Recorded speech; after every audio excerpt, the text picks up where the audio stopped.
Hola, te platicaré sobre la violencia de género, cómo identificarla y cómo ayudar a alguien que la sufre. La violencia de género es un problema a nivel mundial que afecta a todas las mujeres. No estás sola. Identificar la violencia de género puede ser difícil. Sin embargo, hay algunas señales de alerta que nos pueden ayudar a identificarla. Algunas de estas señales de alerta pueden incluir el amenazar, controlar o humillar a la pareja. Forzar a la pareja a tener relaciones sexuales, controlar sus ingresos o que no trabaje y algunas lesiones que pueden ser físicas. Si conoces a alguien que está viviendo algún tipo de violencia, hay algunas cosas que puedes hacer para ayudarle. Algunas sugerencias son no criticar, no juzgar lo que está viviendo, escucharle y formar parte de su red de apoyo. Recuerda que una persona que vive violencia de género no es responsable de lo que está viviendo. Te mostraré cómo hacer la señal de ayuda silenciosa y cómo identificarla. Es una señal simple que se realiza solamente con una mano y avisa que estás en peligro. En Simisae contamos con la línea morada, especializada en violencia de género. Si conoces a alguien que esté viviendo violencia de género o te identificas con ella, te invito a que te comuniques al 800-911-3232, opción número 8. No estás sola. Tu salud mental es nuestra prioridad. Hola, ¿qué tal, queridos amigos? Sean bienvenidos a una emisión más de su programa SimiChat.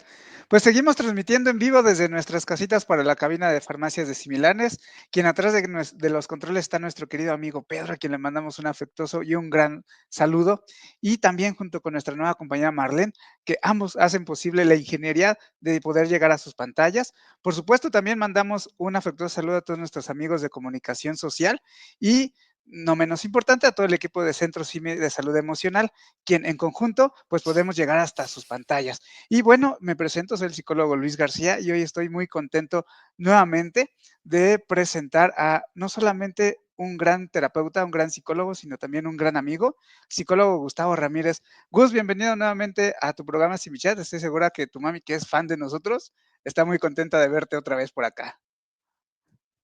Sí, claro que sí, amigo. No, pues para mí también siempre es un placer estar aquí compartiendo con todos ustedes y pues ya sabes que la fan número uno pues no se lo va a poder perder seguramente y pues aquí ansioso de compartir con ustedes en este tema muy, muy agradable para mí, muy triste para algunas otras personas, pero bueno, vamos a tratar de desarrollar lo mejor que se pueda.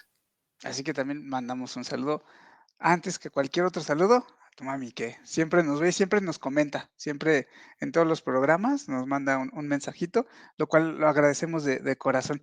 Y pues bueno, ya decías que es un tema que te apasiona y que te gusta mucho, pero que puede ser complicado y doloroso para quien lo está viviendo, sobre todo hablando de las infancias, ¿no? Y hoy vamos a estar hablando sobre el acompañamiento psicológico en niños o con niños, ahí está, que están con padres en proceso de divorcio. Y bueno, quiero que sepan que Gus es perito, es criminalista y criminólogo. Entonces nos vamos a estar enfocando a cuando el menor está ya en medio de un proceso en que sus padres están en lo legal, ¿no? Que bueno, también hablaremos de cómo poderlo abordar, tal vez desde una separación sin involucrar jueces o abogados y demás, ¿no? Pero la especialidad de Gus es eh, cómo acompañar a estos niños que están ahí en medio, ¿no? Que de repente se vuelven bola de cañón, ¿no? Y están ahí en el estilo y afloja con los papás, cómo poderlos acompañar, ¿no es así, Gus? Es correcto. Por definición se denomina como acompañamiento procesal, que es precisamente el acompañamiento que alguna persona con conocimientos en psicología, que ya más adelante vamos a ver esos detalles del perfil, puede tener para un niño o niña adolescente que justamente está involucrado, inmerso en un problema legal debido a que sus padres se están divorciando. Es evidente que este tema puede abarcar muchos otros temas de índole judicial, pero bueno, en este caso vamos a especificarnos en el tema de padres en temas de divorcio. Claro. Y Gus, pero antes de entrar de lleno al tema, ¿qué te parece si les recuerdas a nuestros siminautas cómo se pueden contactar con nosotros por si desean orientación psicológica? Claro que sí, mira, nosotros recordemos que tenemos una línea de atención y apoyo psicológico las 24 horas del día, eso es importante que lo sepan, ya sea para ustedes o para algún familiar. No se pueden comunicar con nosotros mediante el 800-911-3232, que es nuestro número telefónico. También tenemos nuestro correo electrónico, centro diagnóstico. Bueno, ahorita arroba me recuerdas el arroba cimisae.com.mx. simisae.com.mx, que nos cambiaron hace no mucho el formato, pero bueno. Y también estamos en nuestros grupos de ayuda. Eso es importante que nos conozcan mediante nuestros grupos de ayuda. Creo que hoy en día la gente tiene más acercamiento a veces por las redes sociales. Desde ahí se pueden contactar con nosotros también vía WhatsApp, el número que ya les mencionaba anteriormente, y desde el Facebook pueden encontrarnos en nuestros grupos de ayuda también, en Simisae, Centro Simi de Salud Emocional. Y como siempre les pedimos y les comentamos un poquito de paciencia, o a veces un muchito de paciencia al ser un servicio gratuito, y que además hemos estado llegando a otros países de habla hispana, pues la demanda es mucha, ¿no? Ya tenemos a personas de Argentina, de Uruguay, de Bolivia, de Perú, en fin, hemos estado llegando a muchos otros países a través del WhatsApp, ¿no? De los servicios ya de texto que ahora se usan más que incluso las llamadas. Entonces, tenemos una alta demanda, afortunadamente, y tengan la seguridad de que, aunque tardemos un poco en responder, siempre habrá un psicólogo que le pueda dar la atención. Pero bueno, Gus, entonces tú sabes que el tiempo se nos va como agua entre los dedos, y entremos de lleno. ¿Qué afectaciones podría tener un niño que está inmerso en un proceso legal por el divorcio de sus padres? ¿O qué implica estar en un proceso legal con sus padres en divorcio? Claro, Luis. Mira, el tema del involucramiento de niños, niñas y adolescentes en un proceso judicial es de crucial importancia para todos los adultos que estamos involucrados en ese proceso, puesto que un niño, niña o adolescente, pues tiene dificultades para poder enfrentar ese proceso y pues generalmente en ese aspecto ellos van a sufrir de muchas afectaciones como víctimas directas o como víctimas indirectas. Las víctimas directas son aquellos que son receptores de una agresión, de algún menoscabo en su integridad o en el aspecto emocional de manera directa, como el nombre lo dice, y las víctimas que son indirectas son aquellas que no lo reciben directamente o no lo resienten directamente, pero que, bueno, están involucradas dentro del entorno en donde se desarrolla un suceso violento, ¿no? Entonces, ellos generalmente los niños van a desarrollar pues procesos como ansiedad, depresión, los sentimientos de culpa son prácticamente algo cantado que van a Mm, generar los menores, porque en esas características egocentristas de un niño, de una niña, mm, generalmente en esas etapas el adolescente ya trascendió un poquito en ese aspecto, pero cuando son pequeños, en esas características egocentristas llegan a entender que son ellos el problema, ¿no? Que sus papás se están divorciando, separando debido a que ellos algo hicieron mal. Entonces, más aún cuando el proceso de divorcio se da porque uno de los padres decide hacerlo porque a lo mejor el mismo menor está recibiendo algún tipo de agresión o violencia y prefiere, que en este caso esperando que siempre fuera así, ¿verdad?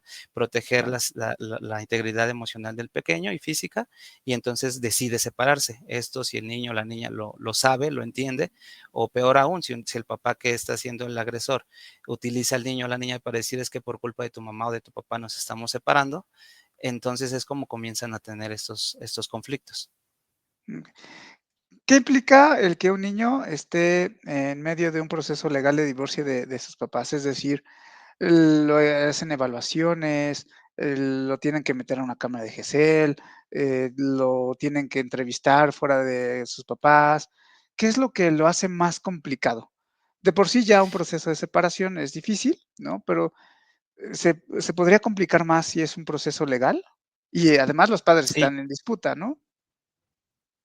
claro, sí, como bien lo mencionas, Luis. En realidad hay maneras de hacer que esto no sea tan dificultoso para los niños, niñas o adolescentes, pero digo, más adelante vamos a hablar un poquito de eso. Pero en cuanto a tu pregunta sobre qué procedimiento, qué procesos, de hecho hay un protocolo de intervención y de Okey. actuar para cuando se recibe a un niño, una niña, un adolescente, las instancias de justicia están siendo capacitadas en diversas áreas para que puedan comprender cuál es su forma en la que se tienen que conducir. De hecho, hay una figura jurídica que se le llama prueba anticipada, que se da cuando, por ejemplo, si el niño llega a la instancia judicial y comienza a ser interrogado, comienzan a hacerle alguna entrevista, ya sea al Ministerio Público, que idealmente sería que un psicólogo sea quien lo entreviste cuando el niño o la niña quiere hablar de ese tema que le acaba de suceder. Sí se puede, de hecho, hay lugares específicos donde se le puede dar esa atención al niño o a la niña o al adolescente. Como bien lo mencionaba, es un tipo de cámara de Gesell en donde está adecuado para que el niño o la niña se sientan más libres de poder hablar sobre la situación y videograbarse. Es indispensable, Luis, y esto lo digo en letras negritas y grandes, que se videograbe esa intervención, porque muy probablemente, y eso se esperaría que así fuera, es la única intervención que se puede y se debería tener con un menor. Y más adelante, porque recordemos que hay procesos que duran no meses, sino hasta años, sea la prueba o la entrevista que se siga utilizando más adelante en las diferentes instancias, ya sea que sea un tema civil o que sea un tema penal, porque a veces se lleva simultáneamente dos procesos. Imagínate lo que es para un menor estar inmerso en un problema de divorcio, que es un tema civil, y que uno de los papás dijo, ¿sabes qué? Pero también te vas a ir a la cárcel porque tú me violentabas y mi testigo es el niño, ¿no? Y entonces el niño tiene que estar involucrado en otro proceso penal, como en este caso como testigo, ¿no? De lo que la mamá o el papá alegan en esta problemática. ¿En qué casos ya se involucra el niño, Gus? Es decir, yo me quiero separar de mi pareja y entiendo desde mi punto de vista o desde mi idea de las cosas que el divorcio solo implica a la pareja, ¿no? Eh, nos citarán a los dos, cada quien tendrá su abogado y demás. Pero ¿en qué momento ya se involucra al menor? Cuando se ve un tema de guardia y custodia, de convivencias, de pensiones. ¿En qué momento ya un niño o una niña tiene que presentarse en juzgados, MP, en fin? Claro, hay un término que se denomina interés superior del menor, que es aquellas mandatos sí, legales, en el que todos los juzgadores están obligados a llevar a cabo, que es priorizar las necesidades y la estabilidad emocional de un niño. El adulto o los adultos que están en un alegato no es que sean menos importantes, pero siempre se va a priorizar a los menores. En este caso, entonces, el juzgador primero va a analizar con las partes, en este caso con los abogados. De hecho, a veces nosotros como psicólogos también somos asesores de algún abogado para poder justificar la participación de un menor, porque no siempre es necesario que aparezca. Entonces se tiene que justificar que el niño o la niña es necesaria en ese proceso para que se pueda dar, pero en el ejemplo que tú me pusiste, en el de la guardia y custodia de un menor, efectivamente un juez necesita escuchar a ese niño, a esa niña para saber cuáles son sus experiencias, cuáles son sus vivencias. Como te decía al principio, a veces no en vivo ni en directo se le escucha al niño, sino que ya está videograbado y esa prueba, como la que te mencionaba anteriormente, puede ser una prueba que se pueda utilizar en un juicio posteriormente para que el juez tenga una claridad de cuál es la percepción del niño, de la niña en el momento de a lo mejor de la separación, porque a lo mejor estamos hablando de 1 año atrás, 2 años atrás en que comenzaron el proceso. Entonces se toma como participación inicial la entrevista que en teoría se debió haber grabado con el niño. En el peor caso de si no se grabó, sí se puede presentar al menor si se justifica, pero es cuando hayan alegatos en los que los papás no se ponen de acuerdo y entonces ambos quieren la guardia y la custodia y el juez forzosamente tiene que escucharlos. Oye, qué difícil, ¿no? Que el niño o el menor esté involucrado en medio de esta disputa con la conciencia de que eso va a determinar con quién va a estar, ¿no? Cuando pues él, me imagino, el niño o la niña, pues quiere estar con ambos padres. En ese, en esos escenarios, ¿qué rol juega el acompañamiento psicológico? En este caso, pues, en tu labor que haces fuera de CIMISAE. Claro, el rol que desempeña el psicólogo en estos casos, en primera instancia, es proveerle la información del proceso al niño, la niña o al adolescente, explicarle, anticiparle cómo será su participación, porque si nosotros somos adultos y si nunca hemos estado en ese ambiente de lo legal, llegas a un juzgado y seguramente para cualquier persona es intimidatorio llegar a un lugar donde hay pura gente de traje, pura gente con portafolios y te dicen que ese que está de negro es un juez y entonces es la máxima autoridad y que escuches que le llaman señoría y de pronto dices, no, pues es prácticamente Dios, ¿no? O sea, tú como persona adulta sí te intimidas con un proceso como este. Imaginemos un menor que está involucrado en ese proceso. Entonces, nosotros como psicólogos, como acompañantes en este proceso, debemos a su nivel, incluso a veces se hace mediante el rol del juego en un ambiente controlado, como ya decíamos, como un tipo consultorio, en el que se le enseñan con juegos, con marionetas, con maquetas, cómo va a ser su participación, quién es el Ministerio Público, quién es el juez, quién es por qué se le llama parte acusadora, lo que se espera de él, del niño, de la niña, qué es lo que se espera que ellos hagan. Aquí, como paréntesis, es muy importante que el acompañante, perdón, tenga conocimientos jurídicos y sobre todo de procesos psicológicos, porque existe el riesgo de que si no se conoce sobre este proceso, el menor entienda o se aleccione. El aleccionamiento a un niño es cuando le dicen, acuérdate que esto no lo puedes decir. O cuando estés junto al juez, recuerda que le tienes que decir que tu papá o el señor tal te agredió. Entonces, los niños en su pensamiento concreto lo que llegan a hacer es decir literalmente lo que se les dijo antes. Y entonces, si un juez escucha que es que la psicóloga o mi psicóloga me dijo que le dijera que Julián me pegó, eso definitivamente no pinta bien, ¿no? Y es un juicio que generalmente se anula o sale a favor del agresor en este caso, porque parece que el niño está siendo aleccionado, no está siendo espontáneo, ni está explicando lo que le pasó, ¿no? También nuestra participación es ofrecerle una figura de adulto protector. Generalmente quien violenta, agrede a un menor, pues va a ser un adulto y lo primero que pierden los niños es la confianza en un adulto.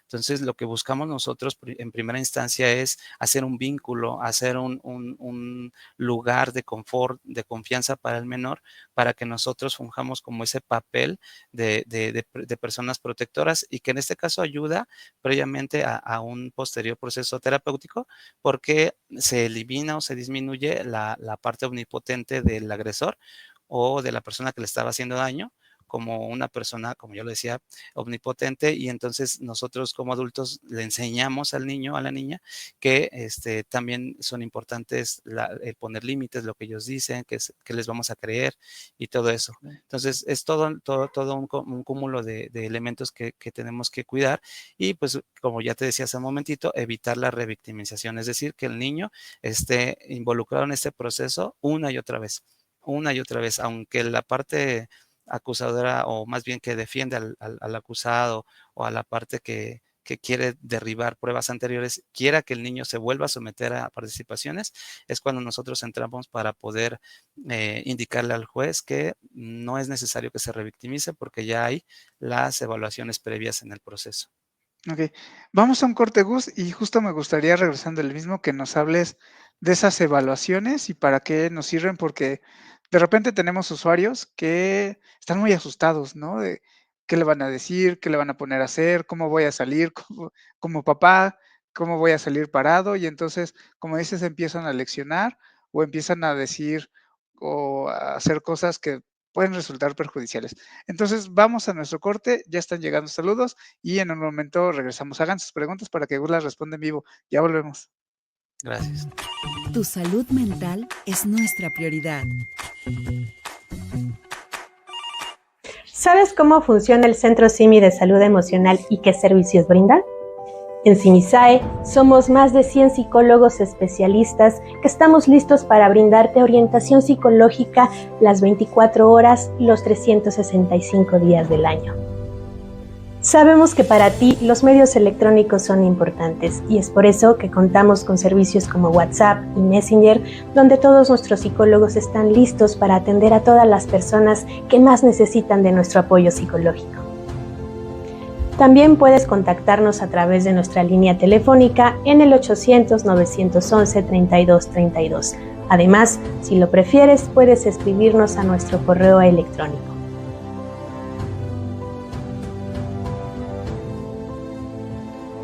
Claro que sí. En Simisae brindamos orientación psicológica gratuita para toda la comunidad hispanohablante. Agradecemos la confianza que has depositado en nosotros y te recordamos que todos nuestros servicios son confidenciales y gratuitos. Tu salud mental es nuestra prioridad. Bien, pues ya estamos de regreso. Seguimos conversando con el psicólogo Gustavo Ramírez. Él es psicólogo del Centro CIMI de Salud Emocional, donde brindamos orientación y apoyo psicológico las 24 horas del día, todo el año, así que no hay pretexto para no atenderse. Que sus hijos, hablando de infancias, que no lo dejan hablar porque están corriendo, pues mándenos un mensajito. Que si no quiere que lo escuche su marido, también mándenos un mensajito. O que no quieren que se entere la esposa, también nos pueden mandar un mensajito. O si tienen el chancecito y está en un lugar calmadito, háganos una llamadita y siempre un psicólogo le va a atender. Tengan paciencia. Pues ya nos hablabas de este proceso, Gus, tan complejo que puede vivir un niño cuando sus padres están en un proceso de divorcio en términos legales, ¿no? Sobre todo cuando hay disputa entre los papás. Y justamente cerrabas el bloque anterior con las evaluaciones que se le hacen a un menor. ¿Qué evaluaciones se les hacen y para qué sirven esas evaluaciones? Claro, Luis, mira, tenemos que diferenciar un poquito la intervención de un perito en psicología, que en este caso es el que comentas, que es el que realiza las evaluaciones pertinentes para poder determinar el estado actual en el que llega el niño, la niña o el adolescente al proceso de justicia. Dependiendo del caso que sea que se esté llevando a cabo, se arma una batería de pruebas o bueno, más bien no, o es además una entrevista clínica que se lleva a cabo en diferentes sesiones con un niño, una niña o un adolescente. Como te mencionaba, de preferencia cuando son casos relevantes o, mira, le llaman, eso no, nunca me ha gustado mucho el tema de casos relevantes o no relevantes, todos deberían de serlo, pero para fines de temas legales, cuando le llaman casos relevantes, son casos como digamos más difíciles de llevar o que más adelante se van a necesitar las pruebas que se le están imponiendo al niño o la niña en ese momento, se deben de videograbar para que no se les someta a esas aplicaciones de pruebas una y otra vez, porque si no, entonces vamos a caer en el proceso de revictimización. Okay. De hecho, hay unas pruebas, Luis, que se llaman pruebas documentales, que son todas aquellas que llegan a tener como una relevancia en el proceso que no necesariamente son para someter al niño a una situación de evaluación. Por ejemplo, cuando se alega que, no sé, mi esposo me empezó a pegar el año pasado. El niño dentro de estas disputas se veía involucrado, lloraba, no quería salir de su habitación, por las noches empezaba a despertarse y a partir de ese tiempo, entonces el psicólogo cuando empieza a escuchar toda esta narrativa, bueno, una de las técnicas que podemos utilizar son esas pruebas documentales, que son pedir, por ejemplo, las calificaciones, ¿no? Cómo cambiaron las calificaciones, las intervenciones médicas, ¿no? Sobre las pesadillas o sobre algún tipo de medicación que se llevó a partir de ese entonces. Y entonces vamos a darnos cuenta que, no sé, por ejemplo, en cuarto grado el niño iba bien en las calificaciones y a partir de quinto se ve un declive, ¿no? En lo que son sus calificaciones. Esas pruebas, de las calificaciones, de las intervenciones médicas, del tener que pagar, no sé, un cuidador o cosas de ese tipo se van uniendo al proceso para que no se tenga que someter al niño precisamente a más evaluaciones, sino que se haga un compendio de lo que ya se va evaluando desde el historial, desde que manifiestan las agresiones. Pero bueno, eso quiero dejarlo en claro, eso solamente cuando se hace un peritaje en psicología. En nuestro tema que hablamos en este momento, en el acompañamiento, no hacemos ningún tipo de intervención o de aplicación de pruebas, sino que nuestro trabajo se centra exclusivamente en el acompañamiento al niño para evitar que se revictimice y ayudarle a que el entorno no le sea tan agresivo para que no se complique más adelante el proceso terapéutico y pueda favorecerle y llegar con mejores herramientas a un proceso psicoterapéutico. ¿Y en qué momento entra el acompañamiento psicológico, Gus? Es decir, desde que el niño pisa el juzgado, se solicita, los papás lo tienen que pedir, ¿cómo es que funciona esto? Sí, fíjate que desde 1989, justamente como dato curioso, cuando yo iba naciendo o iba a nacer, ya se instaló en la Convención Internacional, perdón, de los Derechos de la Infancia, el interés superior del menor. Esto implica que en todo proceso judicial desde ese entonces, claro está que estábamos en pañales, ¿no? Y no tiene mucho que la Oficina de la Defensoría de los Derechos de la Infancia, pues su aparición, si no me equivoco, es por ahí del 2002, 2003. Entonces, ellos están adscritos a este proceso de justicia, digamos, y son inmediatamente los que son mandados por una autoridad para que sea un psicólogo el que intervenga desde el principio con ese menor, como bien dices, desde que llega al proceso del MP, por ejemplo, a hacer alguna denuncia, el papá o la mamá, se le adjudica a un psicólogo o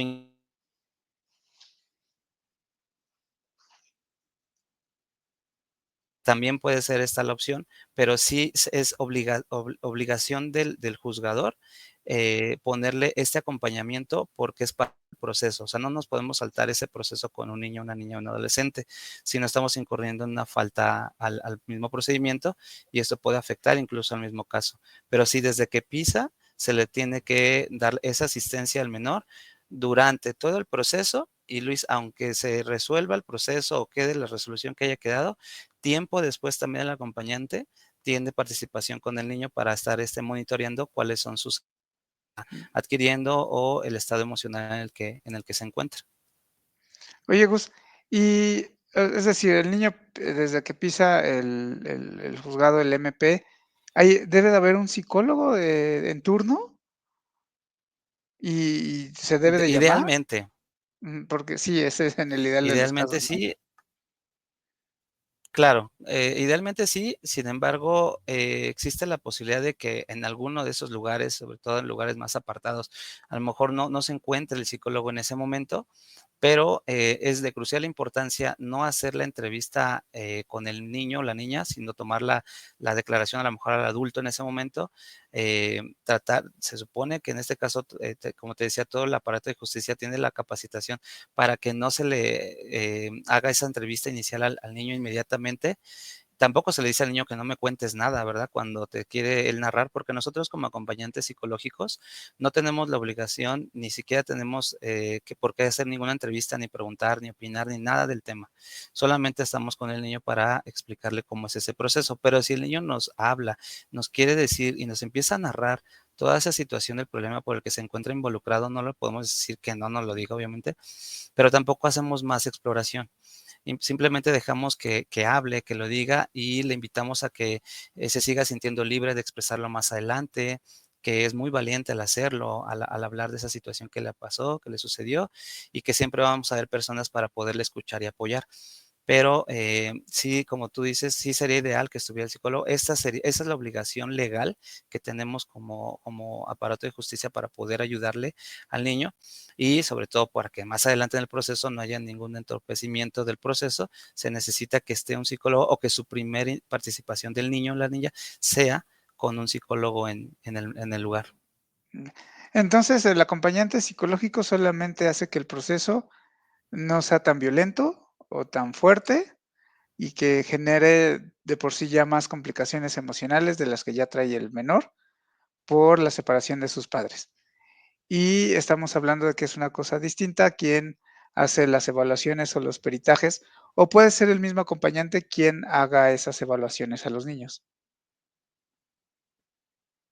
Exactamente, como lo acabas de mencionar, solo victimice, que la ansiedad no crezca, explicarle, eso es importante, explicarle cuál es su participación, qué se espera de él o de ella en el proceso, hacerle saber que se sienta seguro de lo que va a explicar, porque hay un fenómeno que a mí me ha tocado que se da con los niños o las niñas o los adolescentes, que es te dicen o dan una narración en su declaración inicial y años después, o incluso a veces meses después, se les vuelve a citar para una declaración posterior o una evaluación y de repente cambian lo que dicen. Pero este proceso se da porque los niños en esa, como decíamos anteriormente, en ese desarrollo egocentrista en el que se encuentran, empiezan a decir, a ver, si ya dije una vez lo que me pasó, y los adultos me vuelven a llamar, significa que no me creyeron. Entonces quiero saber qué quieren de mí, ¿no? ¿Qué quieren que diga? Y más cuando un papá o una mamá les alecciona, ¿no? Suelen decir otra versión, ¿no? De la situación y no porque estén mintiendo, simplemente porque tienen la inseguridad de que lo que dijeron antes no satisfizo al adulto y entonces necesitan decir algo diferente. Y a veces no es porque mientan, sino porque parece ser que ellos piensan que no se les creyó. Ok. Bien, Gus. Pues vamos a nuestro segundo corte. Están llegando saluditos. Ustedes no se despeguen, ya volvemos.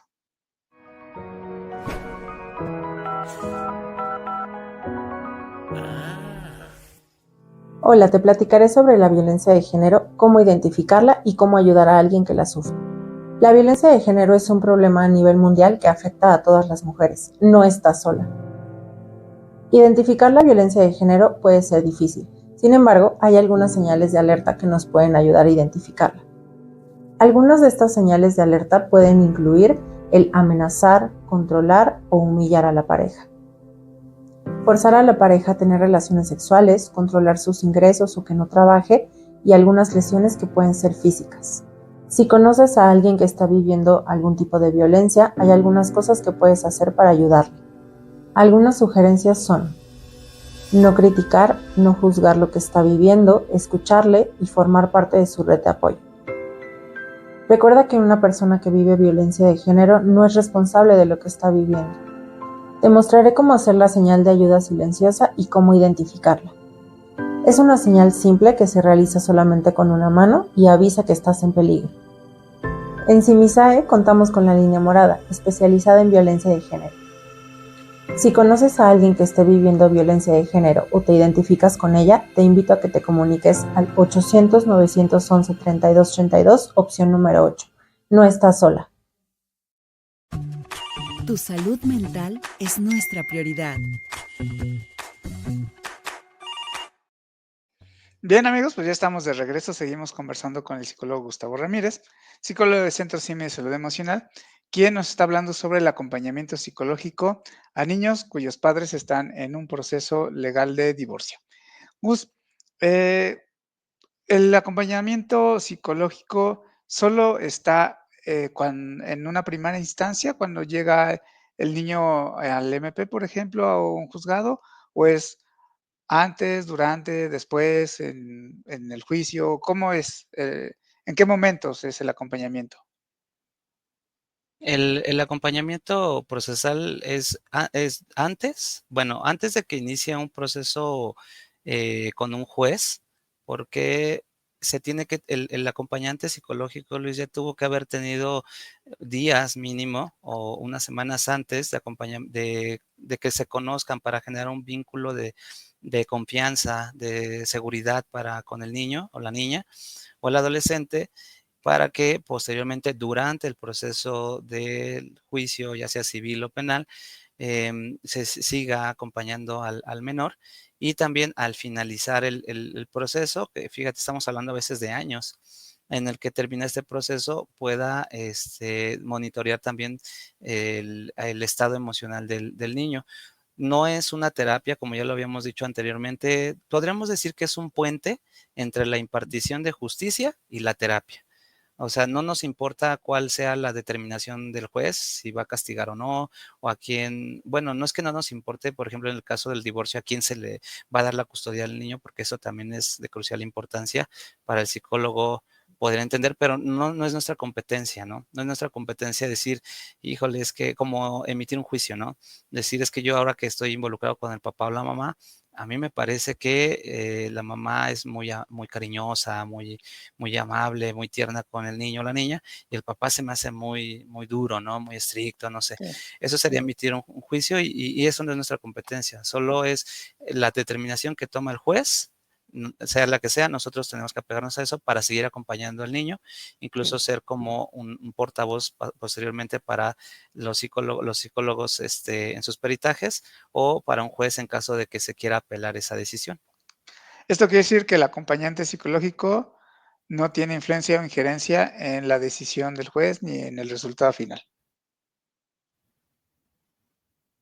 Exactamente. Ya, ok. Y el acompañante psicológico también tiene contacto con los papás o únicamente con los niños. Sí, sí, tenemos que tener ese contacto con los adultos o tutores. Hay casos en los que no son los papás quienes están en el proceso porque como medida cautelar se determina a lo mejor la separación del niño del hogar, en el peor de los casos en una casa hogar o algo así. Pero a veces es, no sé, que se queda con el abuelo, la abuela, los abuelos paternos, maternos, un tío, etcétera, pero siempre hay un adulto con el que tenemos ese contacto. No hablando, como ya dijimos, sobre el procedimiento, sobre el proceso, ni dar opiniones sobre lo que creemos o lo que va a suceder la resolución del juez, pero sí tenemos que tener ese acompañamiento junto con los tutores. En teoría son los tutores responsables en ese momento para que hagamos un trabajo conjunto. Bueno, por ejemplo, ¿qué trabajo en conjunto sería? Es decir, ¿se dan recomendaciones o sugerencias para estabilizar al niño emocionalmente? ¿Cómo es ese trabajo conjunto?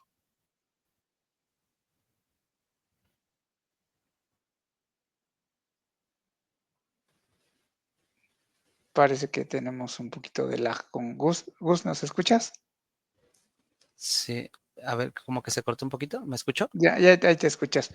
Te preguntaba, ¿cómo es ese Ah, trabajo ya me escucho. conjunto Bien. con los papás?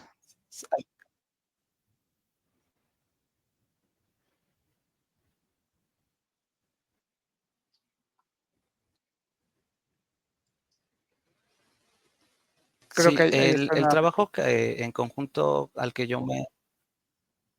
al trabajo que yo me refiero como este trabajo conjunto es a esta parte de poder esperar del padre, de la madre o del tutor que lleven a los niños a las citas, por ejemplo, Ok. que no falten, por ejemplo, a alguna de esas asistencias que no se les va a presentar, que estén en el domicilio, a lo mejor en el horario en el que se les va a visitar, este, que sí, como ya mencionabas, también nosotros podemos dar recomendaciones o sugerencias para el trabajo en casa sobre el rol de juego, de qué se sugiere, qué se puede hacer y qué no se puede o debe hacer con el niño o la niña antes del proceso.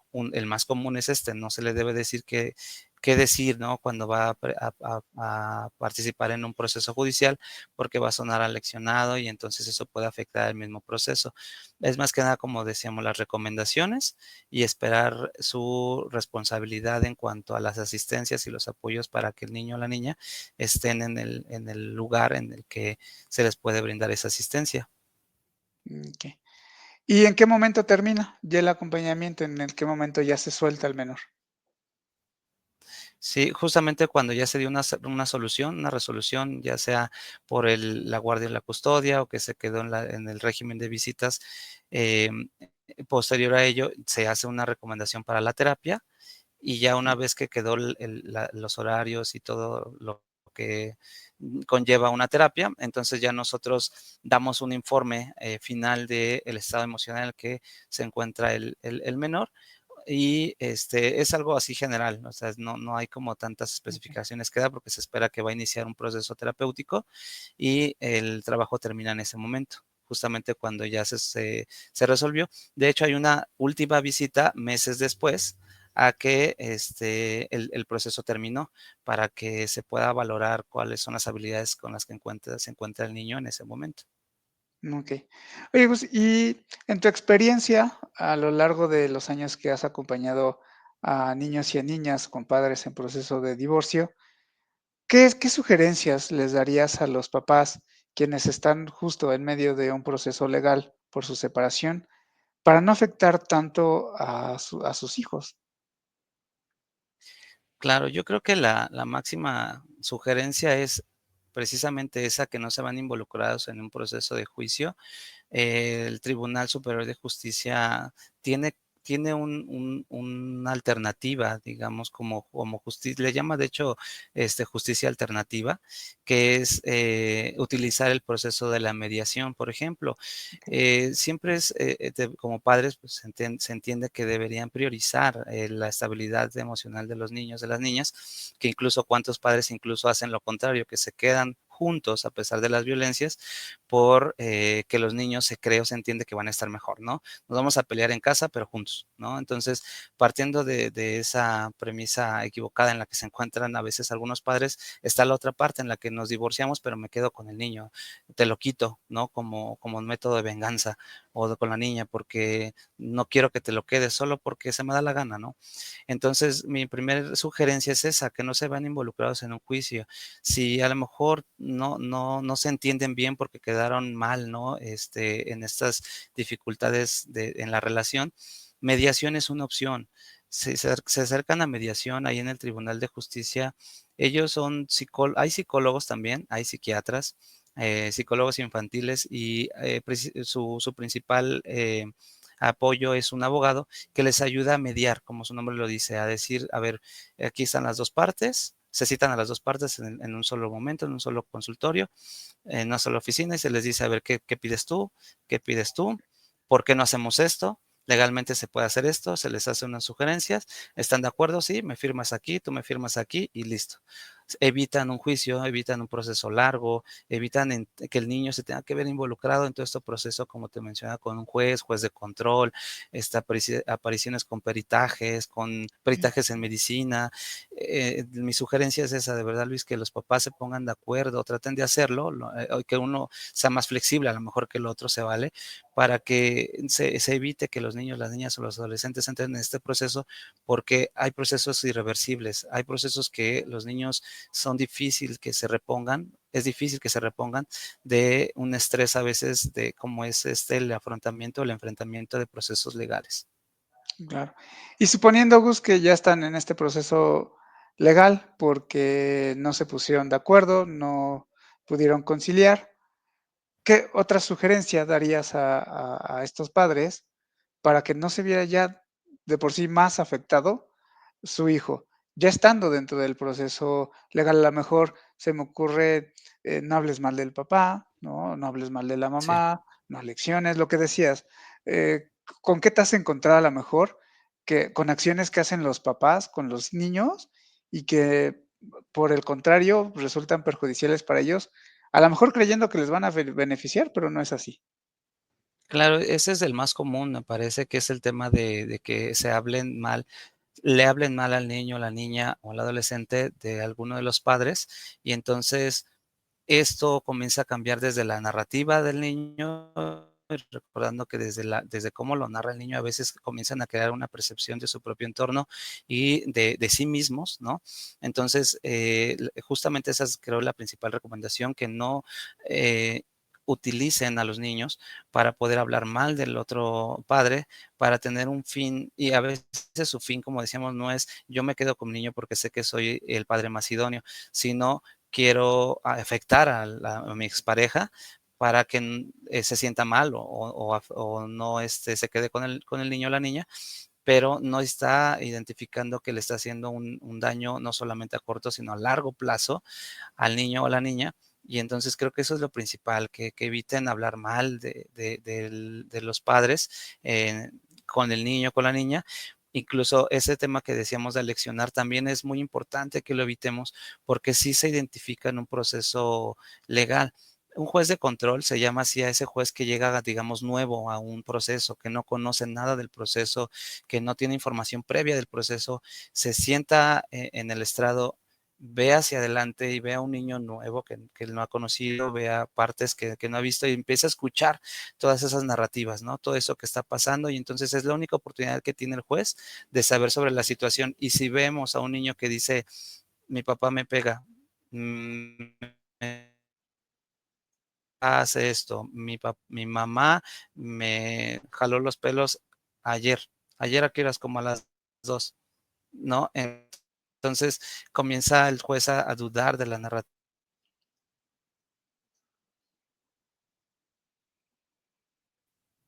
Parece que otra vez se ¿Te friseaste un poquito, Gus? Creo que ya. Sí, sí, creo que ya, ¿verdad? Ya. Bien. Y entonces es como evitar esa parte, ¿no? El que el niño entre en esos conflictos porque el juez puede decir, este niño está mintiendo y entonces no hay caso, ¿no? Y lo desecha y entonces ya a veces es la única oportunidad que se tenía de poder hablar con un niño o una niña. Ok. Rápidamente, antes de que se nos acabe el tiempo, pues vamos a mandar los saludos a Blanquis Pérez, obviamente. Esos saludos a todos los psicólogos de CIMISAI, a psicóloga, a Amelia, Adriana, Angie, a Rosa, Anaí que lo están viendo, a Vero, a Claudia, a Rosa, Anaí que nos manda saludos, a Yael, Berenice, Ceci Rivera, Lilibet Pérez dice, como siempre, un fregón en materia, felicidades, primo. Ya debe estar la familia ahí apoyando. Aide Montes, gracias por el tema. Ana Caro, Eduardo, Lili, Verónica, Wences, Vero, que están viendo el programa y que te mandan saludos, Gus. Creo que nuevamente te friseaste, ¿nos alcanzas a escuchar? Ah, Ya, sí, ya. ya estás de vuelta. No, ok. Gus, pues se nos Sí, listo. está acabando el tiempo. Para ir cerrando, ¿qué recomendaciones o sugerencias darías a los papás que están en este proceso de divorcio y sus hijos están involucrados? Principalmente que hagan o que sepan que hay un acompañante psicológico que va a estar en contacto con ellos, con los niños, las niñas, que sepan que deben ser prioridad en ese proceso, no lo que ellos piden, quieran y desean, y que pueden hacer valer ese derecho. Digo, de entrada ya el aparato de justicia lo hace valer, pero siempre es importante que ellos lo sepan, que ellos conozcan que hay oportunidad de que el niño llegue con mejores habilidades o herramientas a un proceso terapéutico y que el proceso en sí no sea tan invasivo para el niño, ¿no? Que no le genere y que Creo que nuevamente te estamos perdiendo la conexión, Gus. ¿Nos alcanzas a escuchar? Me parece que Gus ha perdido la estabilidad en su conexión, pero bueno, ya estamos por terminar el programa, estamos a 3 minutitos. Creo que lo que añadiría de lo que ha comentado nuestro compañero de Simisae, Gus, pues son estas estrategias para no afectar tanto al menor. A veces nuestro estrés, en nuestra ansiedad, nuestra preocupación, podemos eh, hacer o decidir cosas que pudieran afectarles. Hay una frase que a mí me encanta que dice, la mente en la mente del niño. Creo que antes de poder tener una acción, podemos nosotros preguntarnos qué efecto va a tener en nuestros hijos. Gus, ¿ya nos alcanzas a escuchar? Gus, ¿ahí nos que me escuchas? parece que ya es que hay como inestabilidad. Sí, ya les Sí, hay un escucho, poquito sí, ya. de inestabilidad. Pues bueno, Gus, pues a manera de conclusión, ¿qué nos dejas a los siminautas que nos estuvieron acompañando a lo largo del programa de hoy? Claro, bueno, espero que ya no se me detenga aquí la conexión, pero bueno, mi recomendación principal para todos es que seamos conscientes que hay alternativas al hecho de estar involucrados en un proceso judicial, porque los niños y las niñas de verdad que van a vivir esto de una manera muy traumática si no se les acompaña de manera adecuada, si se les utiliza o se les usa. Entonces, mi recomendación inicial es que evitemos en la medida de lo posible involucrar a los niños, a las niñas en este tipo de situaciones, porque de verdad es muy traumático para ellos. Quiero invitarles a que ustedes un día solamente se den una vuelta por un juzgado y vean lo íntimo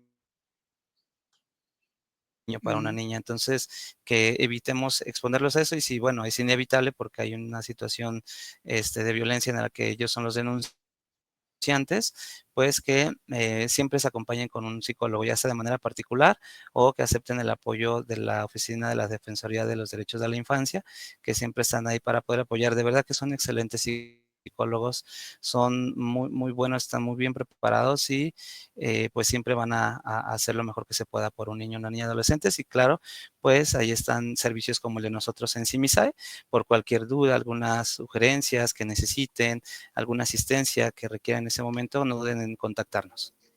Bien, pues muchísimas gracias, Gus, por habernos acompañado a lo largo del programa de hoy. Estoy seguro que quien está pasando por este proceso ahora saben que pueden pedir un acompañante psicológico si no lo tienen o si no se les ha dado, cuál es su función y en qué momento buscar también la ayuda y también qué consejos seguir para no afectar tanto a sus hijos que ya están involucrados en este proceso legal. Gracias, Gus.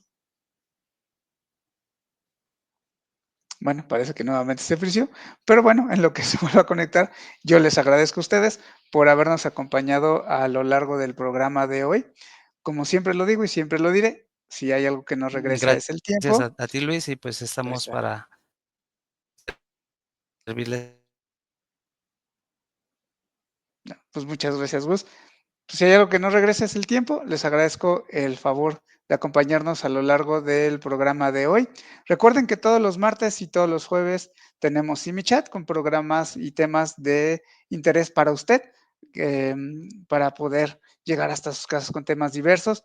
Y recuerden, como dice nuestro presidente fundador, Víctor González, doctor Simi, ser feliz sí se puede. Hasta la próxima. Gracias a todos. Gracias, Gus, aunque ya te desconectaste. Nos vemos.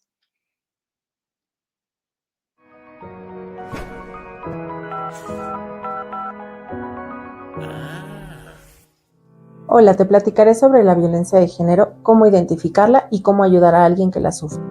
La violencia de género es un problema a nivel mundial que afecta a todas las mujeres. No estás sola. Identificar la violencia de género puede ser difícil. Sin embargo, hay algunas señales de alerta que nos pueden ayudar a identificarla.